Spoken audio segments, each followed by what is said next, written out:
మాట్లాడతారు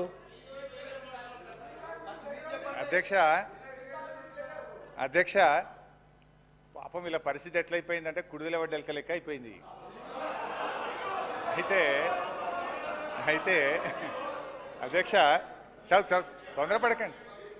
అయితే ఇందులో స్మితా సబర్వాల్ గారు రాసిన లెటరు సరే మళ్ళీ వారు చదివిండ్రు.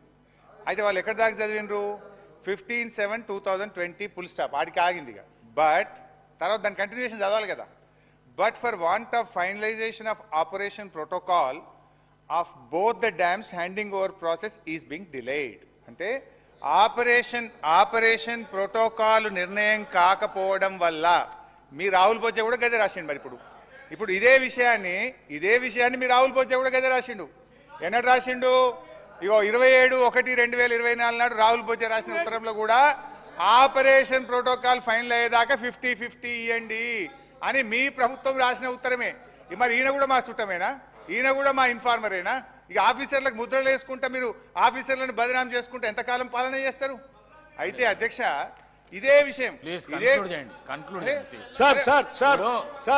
సభాపతి గారు అధ్యక్ష నేను ఆఫీసర్లను తప్పు పట్టట్లేదు అధ్యక్ష. స్మితా సబర్వాల్ గారు తప్పని నేను అనట్లేదు అధ్యక్ష. స్మితా సబర్వాల్ గారు ఎక్కడైతే పనిచేశారో వారి బాస్ ఆనాటి ముఖ్యమంత్రి గారు కేసీఆర్ గారు చెప్తేనే వారు రాసి ఉంటారు. ఆనాటి ఇరిగేషన్ మంత్రి గారు చెప్తేనే ఇరిగేషన్ సెక్రటరీగా వారు రాసి ఉంటారు. నేను స్మితా సబర్వాల్ గారు తప్పు పట్టట్లేదు అధ్యక్ష. వీళ్ళు చెప్తేనే వారు రాశారు కాబట్టి తప్పు వీళ్ళదే. వీళ్ళు హ్యాండ్ ఓవర్ చేయడానికి మేము ఆల్రెడీ ఒప్పుకున్నాం కదా. మీరు ఎందుకు తొందరపడి పోలీసులు ఆడి పంపిస్తున్నారు? మేము ఎట్లా హ్యాండ్ ఓవర్ చేస్తామని మీరే ఒప్పుకుంటారు. ఒప్పుకొని మళ్ళీ అధికారులు తప్పు పట్టామంటారు. మేము తప్పు హరీష్ రావు గారు ప్లీజ్ సార్ మరి కన్క్లూడ్ చేయండి. అరే తాపకు ఒకసారి లేస్తే నేనేం చేయాలి సార్? అంటే క్లారిఫికేషన్ ఇవ్వాలన్నా వద్దా? సభకు సంబంధం లేని గౌరవనీయులు మా బట్టన్న స్మితా సబర్వాల్ గారు ఇచ్చేస్తున్నాను ఎక్కడ చెప్పలే. But for want of finalisation of operation protocol of both the dams handing over process is being delayed. ఇదే విషయాన్ని రాహుల్ బొజ్జా గారు చెప్పారు. Let me read out Rahul Bojja. Speaker sir గౌరవ ముఖ్యమంత్రి హరీష్ రావు గారు ఎన్నిసార్లు చదివినా నేను ఒక్కటే మాట చెప్పదలుచుకున్నా. డిలేకి తేడా ఉంది. ఒకవేళ ఇంగ్లీష్ వీరికి రాకపోతే వెనకాల ఒక ఆయన ఇంగ్లీష్ షానొచ్చు అనేట ఆయన ఉన్నాడు. ఆయనను అడుగుండ్రి. సింపుల్గా దీంట్లో ఏంది? You are also aware of the fact that both the states have agreed in principle to hand over the control of common projects, i.e. Srisailam and NSP ante Nagarjuna Sagar project, in terms of gazette notification dated 15/7/2021. 15/7/2021 la ప్రాజెక్టులు ఏవేవి ఎట్లా hand over చేయాలనో కంప్లీట్గా gazette notify చేసింది అధ్యక్ష 15/7/2021. తర్వాత ఏమన్నారు వారు? But for want of finalisation of operational protocol of both dams handing over process being delayed. దీని అర్థము మేము కొన్ని కార్యక్రమాల వల్ల దీన్ని అప్పచెప్పడానికి కొంత ఆలస్యమే అయింది తప్ప మేము దీన్ని ఎక్కడ వ్యతిరేకిస్తలేము. మేము కేఆర్ఎంబీకి అప్పచెప్పడానికి సిద్ధంగా ఉన్నాము. ఈ లోపల ఆంధ్రప్రదేశ్ నుంచి వాళ్ళు పోలీసులతో వచ్చి దాన్ని పొజిషన్ తీసుకున్నారు.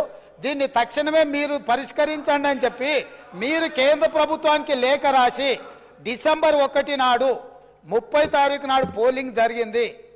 3 తారీఖు నాడు ఫలితాలు వచ్చినాయి.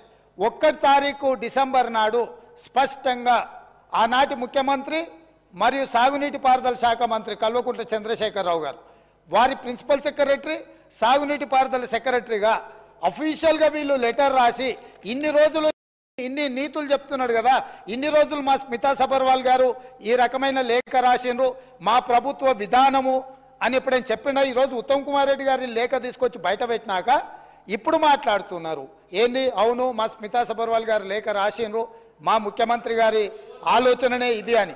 ఇప్పుడు నేనేం అడుగుతున్నా అధ్యక్ష అంటే వీళ్ళ బాధ ఏంది అసలు? ఇప్పుడు అప్పచెప్పొద్దనా? వద్దని మేము అన్నప్పుడు తీర్మానం చేసినప్పుడు చర్చలకు శశపిశలకు తావెక్కడిది? 100% ఈ ప్రభుత్వం ప్రతిపాదించిన ఉత్తమ్ కుమార్ రెడ్డి గారి సభలో ప్రవేశపెట్టిన తీర్మానానికి అన్కండిషనల్గా మేము మద్దతు ఇస్తున్నాము. పదండి ఢిల్లీకి పోదాం కొట్లాడదామని వాళ్ళ నోటి నుంచి వస్తలేదు ఎందుకు అధ్యక్ష? అసలు వాళ్ళ నాయకుడు ఎందుకు రాలేదు? ఎందుకు ముఖం చాటేసిండు? అంటే ఈరోజు ఇక్కడికి వస్తే వీళ్ళకి ఎవరికి విలువ లేదు అధ్యక్ష పార్టీలో. వీళ్ళ మాటకు విలువ లేదు, మనుషులకు విలువ లేదు. పార్టీ యజమాని ప్రతిపక్ష నాయకుడు వారు వచ్చి మాట్లాడాలి ఇక్కడ. వారు ఎందుకు ఈరోజు ఇంత ముఖ్యమైన కృష్ణానది జలాలకు సంబంధించి శాశ్వతంగా తెలంగాణ రైతాంగం జీవితాల మీద మరణ శాసనం రాసే పరిస్థితులు ఉత్పన్నమైతే వారు సభలోకి రాకుండా, ఈ సభలో జరుగుతున్న చర్చలో వారి అభిప్రాయం చెప్పకుండా, వీరు చెప్పే అభిప్రాయానికి ఎలాంటి విలువ లేదు. వీళ్ళు ఎంతసేపు మాట్లాడినా ఈ మాటలకు, ఈ చర్చలకు ఏమాత్రము చట్టబద్ధత లేదు. కాబట్టి ఇప్పటికైనా మీరు వారికి సూచన చేయండి, లేకపోతే సభ వాయిదా వేయండి. చంద్రశేఖరరావు గారిని సభలోకి రమ్మనుండ్రి. చంద్రశేఖరరావు గారు వచ్చినాక, ఎందుకంటే ఈ 10 సంవత్సరాలు జరిగిన పాపాలకు వారు కారణము. పాపాల భైరవుడి సభలోకి వచ్చి చర్చ చేస్తే తప్పకుండా మేమందరం కలిసి సమాధానం చెప్తాం. వారిని సభలోకి రమ్మనుండ్రి, చర్చ చేద్దాం. ఎవరు తప్పు చేసిండ్రు, ఎవరు తెలంగాణకు అన్యాయం చేసిండ్రు, ఎవరు తెలంగాణకు రావాల్సిన కృష్ణానది జలాలలో వాటాలను ఎవరు తెగ నమ్ముకున్నారు, ఎవరు చేపల పులుసుకి అలసిచ్చిండ్రు, తెలంగాణ నీళ్ళ దోపిడీకి, వారి సభలోకి రమ్మనుండి.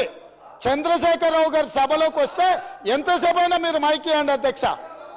వారికి వీరికి ఏ అధికారము, ఏ హక్కు, ఏ అవకాశం లేదు. కాబట్టి చంద్రశేఖరరావు గారు ఈ సభలోకి వచ్చి వారు మాట్లాడితే ఇక వారు మాట్లాడడానికి ఏమీ లేదు, వారు చెప్తే వినడానికి కూడా ఏమీ లేదు అధ్యక్ష.